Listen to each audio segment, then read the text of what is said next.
Halo semuanya, langsung aja ya. Hari ini kita bakal ngebahas sebuah topik yang bener-bener bakal ngubah cara kita ngelihat makna sebuah kebaikan. Di zaman sekarang, kita tuh sering banget kejebak sama apa yang kelihatan di luar aja. Tapi tahu nggak sih, ternyata kondisi hati kita atau amal batin itu punya bobot yang jauh lebih berat dibanding tindakan mekanis yang cuma kelihatan di permukaan. Nah, mari kita bedah misteri ini bareng-bareng. Coba bayangin deh. Pertanyaan simpel tapi bikin merinding. Gimana ceritanya sebuah amal yang ukurannya cuma segede titik bisa dibilang lebih berat dibanding gabungan amal seluruh penduduk satu kota gede? Serius, ini ngebongkar banget asumsi dasar kita selama ini. Biasanya kan kita ngukur kehebatan orang dari angka ya, seberapa banyak dia nyumbang, atau seberapa sering dia tampil berbuat baik.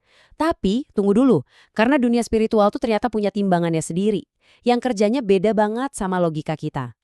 Nah, buat mahamin gimana cara kerja timbangan itu, ada satu perumpamaan yang indah dan dalam banget dari Ali bin Abi Thalib. Beliau bilang kalau sang pencipta itu punya cawan-cawan atau wadah khusus di muka bumi. Tapi jangan bayangin piala emas atau perak yang berkilau ya. Bukan, wadah yang paling mulia itu ternyata adalah hati manusia. Bener banget, hati kitalah yang jadi cawan buat nampung cahaya dan rahmat dari Yang Maha Kuasa. Kalau kita perhatiin lebih dalam, kualitas cawan yang terbaik itu ada 3, terjernih, terkuat, dan terlembut. Terjernih itu artinya keyakinan kita benar-benar murni. Tapi yang paling menarik di sini adalah harmoninya. Bayangin, kita dituntut buat jadi sosok yang kuat dan kokoh dalam pegang prinsip kebenaran, tapi di saat yang sama, ini harus diseimbangin secara sempurna dengan sikap yang sangat lembut dan penuh kasih sayang ke orang-orang di sekitar kita. Pokoknya, kekuatan tanpa kelembutan itu malah cuma bakal ngehancurin cawan itu sendiri. Jadi gini ibaratnya, amal batin itu ibarat rohnya. Dan amal lahir itu kerangkanya. Tubuh fisik kita atau tindakan nyata yang kita lakuin tiap hari, itu emang penting biar kita bisa berdiri tegak. Tapi sekeren apapun susunan tulang itu, kalau nggak ada nyawanya yang ngalir di dalamnya, ya cuma jadi kerangka mati kan. Tindakan lahiriah kita itu persis kayak kerangka tadi. Dia bakal tetap dingin dan kaku sampai akhirnya dihidupin sama roh yang nggak kelihatan, yaitu keikhlasan hati kita.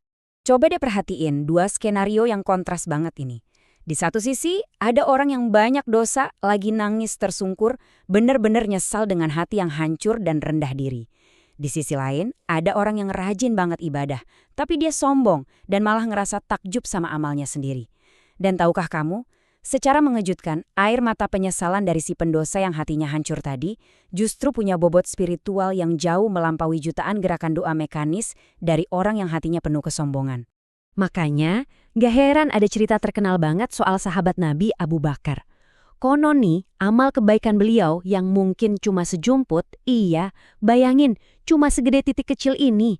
Ternyata pas ditimbang, bisa ngalahin beratnya amal kebaikan seluruh penduduk kota Madinah. Gila kan? Ini bukan soal siapa yang paling banyak gerak.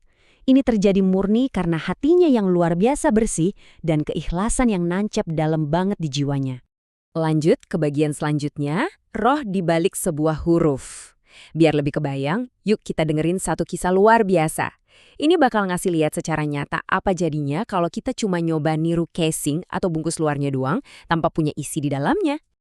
Jadi ceritanya, dulu ada seorang syekh bijak yang sering ngebantu nyembuhin orang sakit.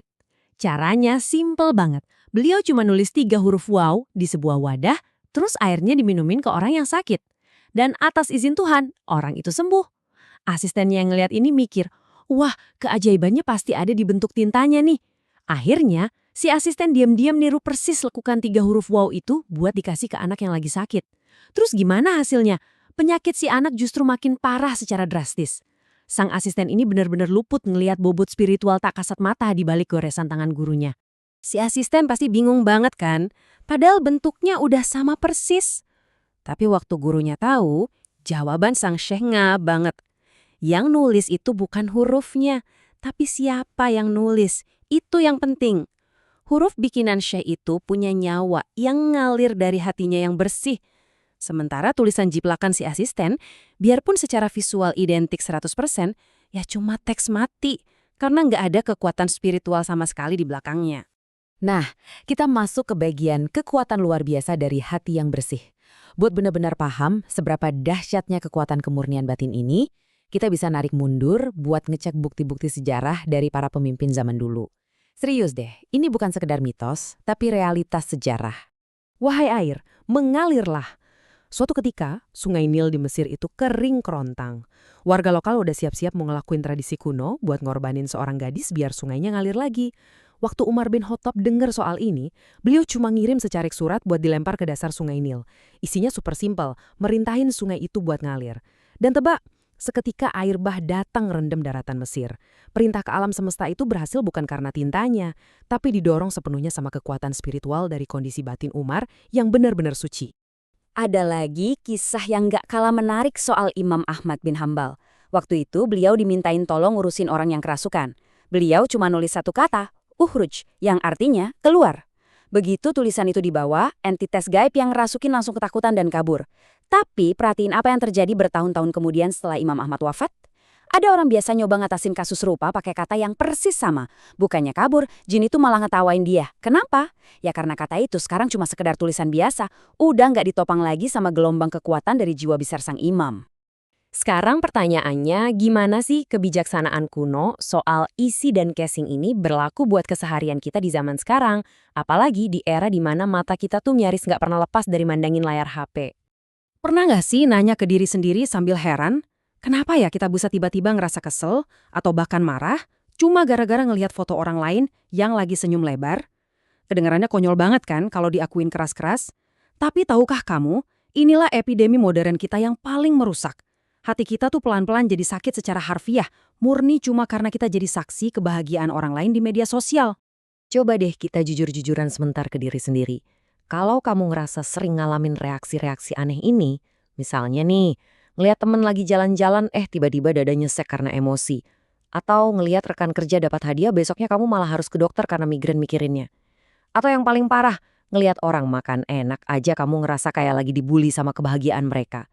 Nah, kalau ada gejala kayak gini, itu alarm keras banget kalau cawan batin kita lagi digerogotin penyakit yang bikin semua amal baik kita jadi kopong. Penyakit iri hati ini bahayanya beruntun, ibarat bola salju yang makin lama makin mematikan. Awalnya kelihatan sepele, cuma rasa nggak nyaman atau cemburu dikit pas lihat postingan orang. Tapi terus, dia mulai ngerusak kesehatan fisik kamu, memicu stres, darah tinggi, sampai bikin sakit beneran. Habis itu, secara spiritual, kamu mulai narik konsekuensi buruk, sebelum akhirnya secara diam-diam penyakit hati ini ngehapus bersih seluruh saldo amal kebaikan yang udah capek-capek kamu kumpulin selama hidup. Ingat-ingat perumpamaan penting ini baik-baik ya. Iri hati itu ngabisin amal kebaikan persis kayak api yang ngelahap habis kayu bakar kering. Kamu bisa aja rajin banget sholat berjam-jam, puasa terus, rajin sedekah, ngebangun rumah pahala yang super megah. Tapi satu percikan api iri hati dan dengki aja di dalam dada kamu udah cukup buat ngebakar habis semua jeripaya itu jadi abu cuma dalam hitungan detik. Terus kalau melihara casing tanpa isi sebegitu bahayanya, apa dong obat pamungkas buat semua penyakit hati ini? Gimana caranya kita mastiin setiap tarikan nafas dan tindakan kita itu benar-benar punya jiwa? Jawabannya ada di satu konsep spiritual yang luar biasa tinggi, yaitu ihsan. Gampangnya, ihsan itu berarti kamu beribadah dan ngejalanin hidup seolah-olah kamu bisa natap langsung Sang Pencipta. Dan ini dia kuncinya. Kalaupun mata fisikmu nggak mampu ngelihatnya, kamu harus nanemin kesadaran 100% kalau dia lagi ngeliatin kamu. Masuk ke tahap ihsan ini, ibaratnya kamu udah ngegosok cawan batin kamu sampai kinclong tanpa noda, ngubah kamu dari yang tadinya cuma gerak kayak robot, jadi manusia dengan kedalaman spiritual yang nyata. Jadi guys, pesannya bener-bener clear ya, berhentilah terobsesi sama casing. Stop buang-buang energi buat merias bungkus luar kehidupan kita, dan ayo mulai fokus ngebangun isinya. Karena nyatanya siapa aja di dunia ini bisa kok dengan gampang niruin gerakan ibadah atau baca teks doa pakai suara merdu. Tapi cuma kemurnian hati dan ketulusan niat yang nggak kelihatan di mata manusia yang punya gravitasi cukup kuat buat ngegeterin langit dan bikin para malaikat berhenti sejenak buat ngedengerin. Sebagai penutup ulasan kita kali ini, aku mau ninggalin pertanyaan mendalam ini buat direnungin bareng-bareng di tengah kesibukan kamu hari ini. Dalam hidup ini, apa kamu lagi ngabisin lebih banyak waktu buat nyempurnain casing kamu cuma biar dipuji dan dilihat orang lain? Atau kamu lagi berjuang dalam sunyi untuk menyucikan isi dari hati kamu? Terima kasih banyak udah dengerin ulasan kita kali ini, dan coba luangin waktu sebentar hari ini buat ngecek lagi kondisi cawan di dalam diri kita. Sampai jumpa!